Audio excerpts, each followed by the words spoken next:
ശരി വസീഫ്, എനിക്കെതിരെ ഒരു സ്ഥാനാർത്ഥി ഉണ്ട്, അവർ ഏത് കാര്യത്തിലാണ് പ്രസിദ്ധി നേടിയതെന്ന് ലതികാ സുഭാഷ് ചൂണ്ടിക്കാണിച്ചൊരു മുഖ്യമന്ത്രി ഇവിടെയുണ്ട്. എന്തോ കുത്തി പറയുന്ന പോലെ എനിക്ക് ഫീൽ ചെയ്യുന്നുണ്ട് കേട്ടോ. കുത്തിയില്ലല്ലോ, കുത്താൻ പോണല്ലേ ഉള്ളൂ. വനിതാ MP സ്ഥാനാർത്ഥി കുഞ്ഞാലിക്കുട്ടിയെ കാണാൻ പോയത് ഏത് ഉദ്ദേശത്തിലാണെന്ന് അറിയില്ലെന്ന് പറഞ്ഞ ഒരു PB അംഗം നമുക്കുണ്ട്. ഈ പറഞ്ഞതിന് വേറൊരർത്ഥം ഇല്ലേ? ഇപ്പോഴത്തെ കാലത്ത് ചർച്ച ചെയ്ത തീരുമാനമല്ല ഉണ്ടാവുന്നു, യുദ്ധമാണ്. നമ്മളൊന്ന് ഇതിന്റെ ഈ സ്ത്രീ വിരുദ്ധതയുടെ രാഷ്ട്രീയ ഭൂതകാലം തിരിഞ്ഞു പോയി കഴിഞ്ഞാൽ നിങ്ങളുടെ കൂട്ടത്തിലും UDFന്റെ കൂട്ടത്തിലും വേണമെങ്കിൽ ഓരോ 6 മാസത്തിലും ഓരോ 6 മാസം എന്ന കണക്കിൽ സ്ത്രീവിരുദ്ധ പ്രസ്താവനകളുടെ ഒരു മഹാനിരയുണ്ട് കേട്ടോ നമുക്ക് മുന്നിൽ. 100% ഞാൻ യോജിക്കുന്നു. നാണമുണ്ടോ നിങ്ങൾക്ക്? ഒരു നാണവും മാനവും ഇല്ലാതെ നിങ്ങളുടെ നേതാക്കന്മാർ ഉൾപ്പെടെ ഇങ്ങനെ സോഷ്യൽ മീഡിയയിൽ കിടന്ന് അങ്ങ് വൃത്തികേട് അങ്ങ് പറഞ്ഞുകൊണ്ടിരിക്കുക. എന്നിട്ട് അതിനെതിരെ പ്രതികരിക്കുമ്പോൾ നിങ്ങൾക്ക് വല്ലാത്ത രീതിയിൽ കൊള്ളുക. ഇവിടെ മാധ്യമങ്ങളും അതുപോലെ തന്നെ മറ്റു പലരും നിങ്ങൾക്ക് കൂട്ടിനുണ്ട് എന്ന് കരുതി നിങ്ങൾ എന്തുമാകാമെന്ന് കരുതരുത്. ഇതൊക്കെ ഈ ജനം കാണുന്നുണ്ട്. കേരളത്തിലെ സഖാക്കളെ പറ്റിയൊക്കെ അറിയില്ലെന്ന് ചോദിക്കണോ? അതൊക്കെ നാട്ടുകാർക്ക് അറിയാവുന്ന കാര്യമല്ല. ഇവിടെ നീതിയുടെ പൊൻകിരണം ഞങ്ങൾക്കും വേണം എന്ന് എനിക്ക് പറയാനുള്ളൂ. കൊണ്ടുപോയിക്കോളൂ, ആഗ്രഹല്ലേ. ഇവിടെ കമ്മ്യൂണിസ്റ്റുകാരായാൽ ഇടതുപക്ഷക്കാരായാൽ എന്തും പറയാം, അവരെ ആക്ഷേപിക്കാം. നിങ്ങൾക്ക് ഓർമ്മയുണ്ടോ, സഖാവ് ജയ്ക്ക് സ്ഥാനാർത്ഥിയായിരുന്നു. ഫ്ലാഷ് ബാക്ക് അവതരിപ്പിച്ച് അദ്ദേഹത്തെ വികാരാധീനാക്കരുത് കല്യാണി അമ്മായി. ആക്ഷേപം ഉയരുന്ന സാഹചര്യം ഉണ്ടായതും നമുക്കറിയാം. ഇന്നത്തെ കേരളത്തിന്റെ മുഖ്യമന്ത്രിക്കെതിരെ കടുത്ത ഭാഷയിൽ ഏറ്റവും വൃത്തികെട്ട രീതിയിൽ സൈബർ ആക്രമണത്തിന്റെ ചരിത്രം തിരിഞ്ഞു പോയാൽ അതേ ചാമ്പ്യന്മാർ നിങ്ങളാണേ. അത് പിന്നെ എനിക്ക് അറിഞ്ഞൂടെ. ഒന്നും അറിഞ്ഞോണ്ടല്ലോ, മനഃപൂർവ്വല്ലേ. ഞാനും പറഞ്ഞു വസീഫെ, സൈബർ ആക്രമണത്തിന്റെ ചരിത്രം തിരിഞ്ഞു പോലെ അതിലെ ചാമ്പ്യന്മാർ നിങ്ങളുടെ സൈബർ പക്ഷമാണേ.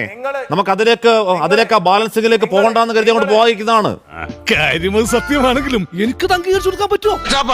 ഈ കൊച്ചാപ്പക്ക് പിള്ളേരുടെ സ്വഭാവോ ചില തെണ്ടി പിള്ളേരുടെ തെറ്റുകൾക്ക് ഇവിടെ സൈബർ ആക്രമണത്തിന് കണക്കെടുത്ത ആരാന്നേ പുണ്യാളന്മാർ? നിങ്ങൾ പുണ്യാളന്മാരാണോ?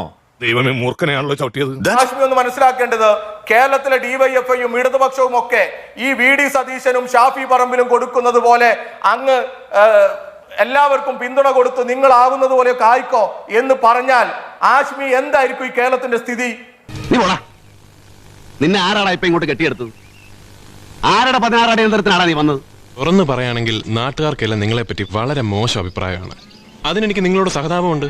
പക്ഷേ ഇനിയെങ്കിലും എല്ലാരെയും കൊണ്ട് അതും ഇതും പറയിക്കാതെ ഒരു നല്ല രീതിക്ക് ജീവിച്ചൂടെ?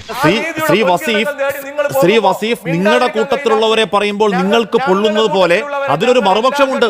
ആ മറുപക്ഷത്തെ നിങ്ങളുടെ സൈബർ പക്ഷം ഹൂളിഗൻ സംഘം അങ്ങേയറ്റം അധമ ഭാഷയിൽ അതിക്രമിക്കുന്നുണ്ട്. വെളിവില്ലാത്ത കുറെ പാർട്ടികളും അതിനൊക്കെ പറഞ്ഞ നേതാക്കന്മാരും. സാർ അങ്ങേയറ്റം എന്തിനാണ് ഒരു കള്ളക്കേസ് എടുത്ത ഞങ്ങളുടെ കൂട്ടത്തിൽപ്പെട്ട ഒരു മാധ്യമപ്രവർത്തകരുടെ നമ്പർ ഈ സൈബർ പേട്ടയ്ക്ക് നിങ്ങളുടെ കൂട്ടത്തിൽ നേതാവ് ഇട്ടുകൊടുത്തു ഫേസ്ബുക്കിൽ.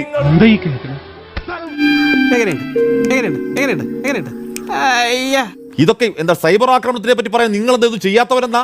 എന്നെ കഷ്ടല്ലേ, കോമൺ സെൻസ് ഇല്ലാത്തതിന്റെ കുഴപ്പേ. അല്ലെങ്കിൽ ബുദ്ധി പറഞ്ഞു കൊടുക്കാൻ അവൻ ആരെങ്കിലും വേണ്ടേ? നിങ്ങളൊന്നും ചെയ്യാത്തവരെന്നാണ്. എന്ത് തിരുത്തി? ഒരു തിരുത്തും ഉണ്ടായിട്ടില്ല സാർ. നിങ്ങൾ മൗനാനുവാദം കൊടുത്തിട്ടേ ഉള്ളൂ. അടികളുടെ മുഖത്ത് ഞങ്ങൾ ഇനി എങ്ങനെ നോക്കും? തത്വം പഠിപ്പിച്ചാൽ മാത്രം പോരാ, പ്രവൃത്തിയിൽ കാണണം. എന്റെ പൊന്നു സുഹൃത്തുക്കളെ, ഞാൻ അറിഞ്ഞാലല്ലേ എനിക്കത് തടയാൻ പറ്റൂ. സഖാവ് കൃഷ്ണപിള്ളയും അഴുക്കോടനും AKജിയും EMS ഒക്കെ ഉണ്ടായിരുന്നെങ്കിൽ നിങ്ങളുടെ പാർട്ടിയിലെ ഇപ്പോഴത്തെ നേതാക്കന്മാരെ മുഴുവനും വെടിവെച്ച് കൊന്നിട്ട് അവര് വീണ്ടും ജയിലിൽ പോയത്. ഈ പറയുന്ന തെമ്മാടിക്കൂട്ടങ്ങളെ കയറൂരി വിട്ടിട്ടേ ഉള്ളൂ. ശക്തമായി കയ്യിൽ പിടിച്ച് നിർത്തണോ എന്ന് പറഞ്ഞാൽ നീതിയുടെ പൊൻകിരണം ഉണ്ടാകും. വസീഫ്, നിങ്ങൾ പട്ടിയുടെ വാല് 12 കാലം കൊള്ളിട്ടിട്ട് എന്താ കാര്യം? പട്ടിക്ക് കൂടി തോന്നണ്ടേ അത് നിവർത്തിയെടുക്കണോന്ന്? സംഘടനാ രീതിയെ കുറിച്ച് അറിയുമെന്നാ കരുതുന്നത്? ഞങ്ങൾ ഏത് കൊച്ചുകുട്ടിയെ പോലും പറഞ്ഞു പഠിപ്പിക്കുന്നത് ഇതുപോലെയുള്ള മാനവും മര്യാദയും ഇല്ലാത്ത പ്രവർത്തനങ്ങൾക്ക്, സൈബർ ബുള്ളിങ്ങിന്, ആരെയും വ്യക്തിയാധിക്ഷേപം നടത്തുന്നതിനൊക്കെ എതിരായിട്ടാണ് ഞങ്ങൾ സംസാരിക്കാറ്.